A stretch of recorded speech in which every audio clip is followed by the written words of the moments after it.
Hi, it's Paula from How to Be an Artist, and today we are talking about how to write a successful query letter.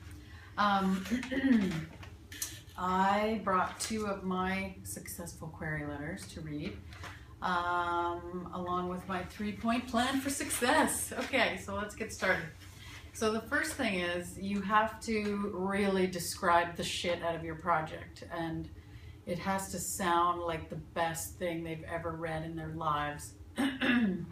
This is for writing mostly because I haven't done a lot of other queries besides writing, but stay tuned because I'm about to send a bunch of queries for music. So we'll see how that goes. Anyway, you want to write a great, not just a good synopsis, but a great synopsis, because these people are inundated with stuff.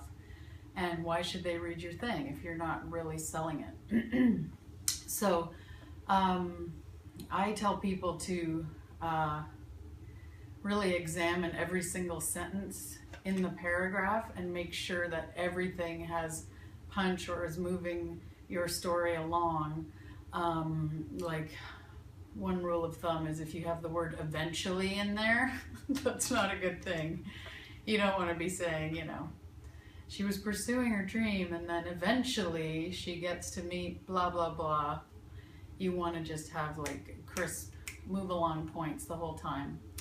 And you want to be very specific. The more specific you are, the more they get an idea of what it is that you're about and what your story's about. And of course, also you want to be telling it in the voice of either the type of story it is.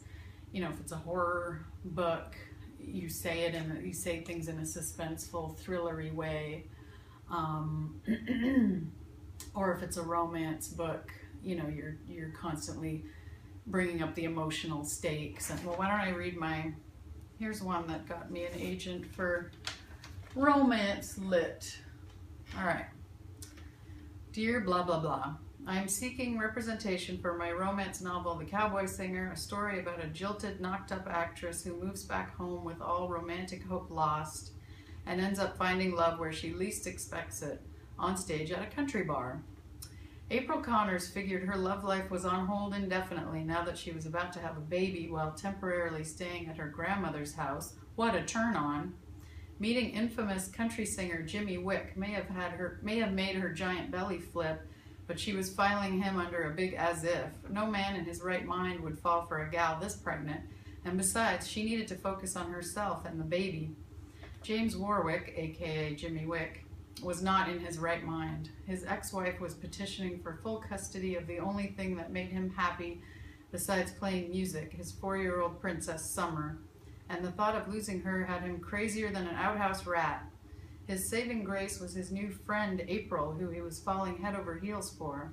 The only problem was April had just been knocked up, dumped, and stranded by the last guy she was with, and was in no mood to go down that road again. She was hell-bent on getting her life back on track, just as James was watching his fall apart, leaving them both caught off guard by the unstoppable romance that would sweep them off their feet. Perhaps a bit overblown, but hey, I got an agent.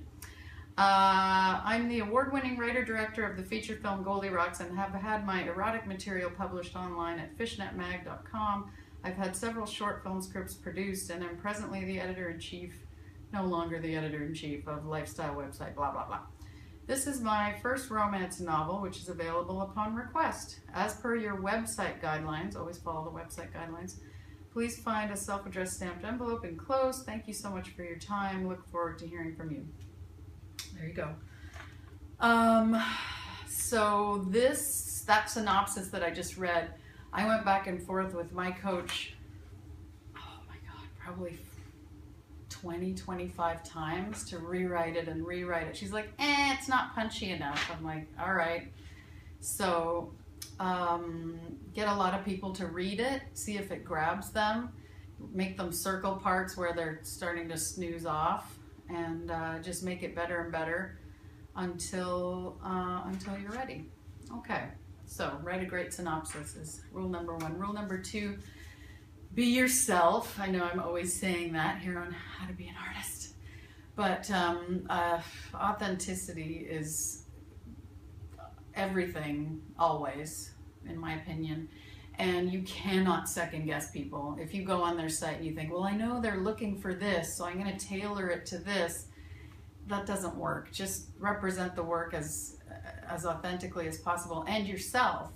And of course, you know, you don't want to say irrelevant things, you know. The next one I'm going to read is for a kid's book, and obviously I'm not telling them about stuff I had published erotically or that I'm the editor of sexpert.com. You can leave inappropriate details out and emphasize the ones that are more important. But it's really important to speak in your own voice and, you know, use the details that make sense and describe yourself, your little mini bio, with your personality. So, you know, and the personality of your genre, so that the whole package makes sense. Okay. My final point is to be concise. You don't want to, well, first of all, they usually only want one submission for literary stuff. You know, it's the old, put your best foot forward. What's your best screenplay? What's your best, you know, manuscript, short story, whatever. So do what they ask, but it's usually just one. So if you inundate them, they don't want to hear every single thing you're doing, or, you know, who your third grade lit teacher was, unless that's the one detail you bring out and it's relevant. But basically you want to keep it short because they're not reading much. They probably just go straight to the synopsis anyway. So if you have like a 3 or 4 line bio, then you have more chance of them reading it. And then, you know, just make sure in the subject heading that they know it's a query and it's a submission from your full name, so that they know exactly what you want. Okay. I'll just read this one for the kids' book.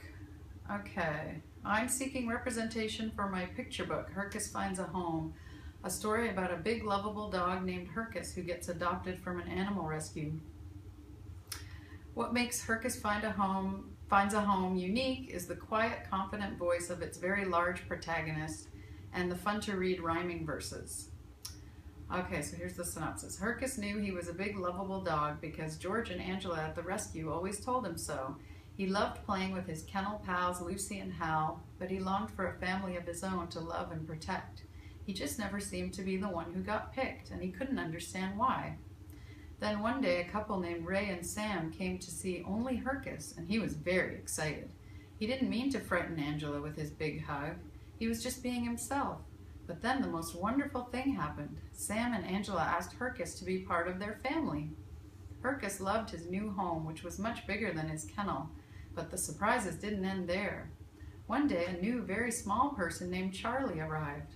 Sam told Hercus it was his job to protect Charlie, and Hercus was very proud. At last he had his own family to love and protect. I'm the award-winning writer-director of feature film Goldie Rocks and author of the romance novel Cowboy Singer. I'm creating a kids album called Be Who You Are, and I'm an avid children's book reader to my 6-year-old, now 7, daughter. This is my first children's book. Please find the full manuscript for this 758-word picture book below. So, pretty short, you know, concise. Work the hell out of the synopsis, even though with a picture book it seems silly because it's they're so short. You think, why can't they just read the manuscript? But apparently they don't. So that's what I was advised, and I did get an agent based on this query. So those are my 3 rules for successful query writing. Write a great synopsis, be yourself, be concise. See you next time.